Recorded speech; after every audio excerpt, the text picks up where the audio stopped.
শিক্ষা প্রয়োজন এইটুকু।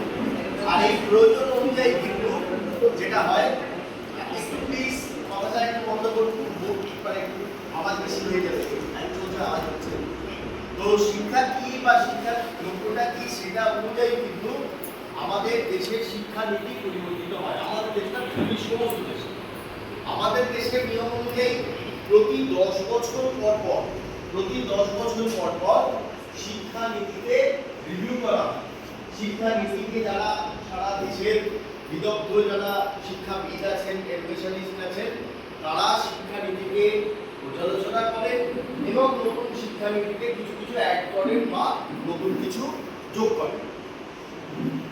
এইবার সেই ক্ষেত্রে দেখা যায় যে আমরা এখন যে শিক্ষানীতি নিয়ে মানে আমরা দেখছি সেটা হচ্ছে 2020 শিক্ষানীতি, কিন্তু 2020-কে ওই সময় কোভিড ছিল, অতএব ওই শিক্ষানীতি কিন্তু ইমপ্লিমেন্ট করতে অনেক জায়গায় দেরি হয়েছে কোভিডের পরে, মানে 22-23 থেকে শুরু হয়েছে। এবার আমাদের রাজ্যে যে কোনো কারণে, কারণ বলতে চাইছি না বা বলছি না, শিক্ষানীতির বিরোধিতা করা হয়েছে, সেই কারণে শিক্ষানীতির কোনো প্রণয়ন পশ্চিমবঙ্গে হয়নি।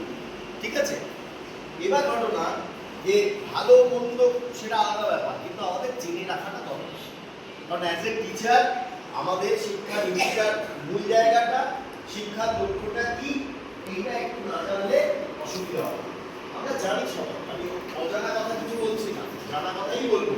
কারণ সকালবেলায় স্যার বলেছেন আপনাদের যে সকালবেলায় যখন আমাদের আলোচনা হচ্ছিল, আমি একটু আগেই এসে গেছিলাম এখানে, তখন এই আলোচনা থেকে যাচ্ছিল যে এখনো যে নতুন শিক্ষানীতি নিয়ে নতুন যে পদ্ধতিগুলোর কথা বলা হচ্ছে, নতুন যে মেথোডলজির কথা বলা হচ্ছে, এগুলো কিন্তু আজ থেকে 40-50 বছর আগে স্যার বলে গেছে। আমরা কত বছর আগে ওনাকে পাইনি, আমরা মোটামুটি পেয়েছি 99, আমি আরেকটু আগে থেকে 97 থেকে পেয়েছি। তো সেই ব্যাপারটাকে আজকে নতুনভাবে মানে নতুন হয়তো পয়েন্টেজ এসছে, মানে নতুন নাম এসছে এইরকম ভাবে, তবুও আমি সেটা একটু বলতে চাই। আজকের দিনে শিক্ষার উপযুক্ত পরিবেশ সৃষ্টি করে শিশুর মানসিক, পারস্পরিক এবং বৌদ্ধিক বিকাশ ঘটাতে শিক্ষা দরকার।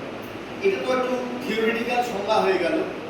আমি থিওরিটিক্যাল চাইছি না, আমি চাই না, আমার নিজের মতামত চাইছি, আমি থিওরি চাইছি না। মানে থিওরিতে অনেক কথা লেখা থাকে, আমি নিজে কি মনে করি আমি সেইটা চাইছি। একদম আটপৌড়ে শেখার উপযুক্ত পরিবেশ সৃষ্টি করা, শেখানো নয়, মানে আমি শিখবো এবং সে আমার সঙ্গে শিখবে, এটা হচ্ছে উপযুক্ত শিক্ষা। তার মানে teacher as a teacher will be a knowledge partner, তাই তো? টিচার কি হবেন? তিনি হবেন একজন জ্ঞান নির্মাণের সঙ্গী, অর্থাৎ শেখাটা শিশু এবং টিচার একসঙ্গে শিখবে।